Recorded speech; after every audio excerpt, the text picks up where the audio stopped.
కూర్చొని మాట్లాడుకొని ఎన్ని రోజులైంది కదా. నిజానికి మనమిద్దరం ఇలాగే కూర్చొని మాట్లాడుకోవాల్సింది. బిజినెస్లు, మీటింగ్లు, కాన్ఫరెన్స్లు అని చిన్న చిన్న ఆనందాల్ని మిస్ చేసుకున్నాం.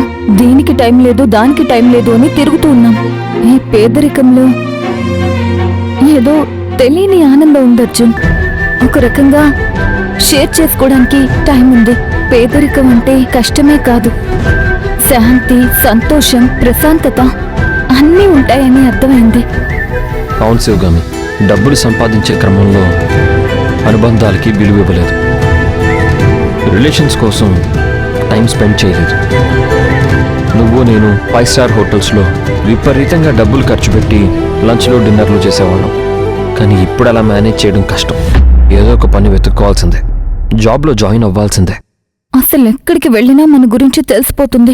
మీలాంటి పెద్దవాళ్ళకి జాబ్ ఎలా ఇవ్వగలము అని అంటారు. లేకపోతే మీరు మోసగాళ్ళు, మీకు జాబ్ ఇవ్వలేము అని అంటారు. ఏం చేస్తాం, అంతా మన తలరాత.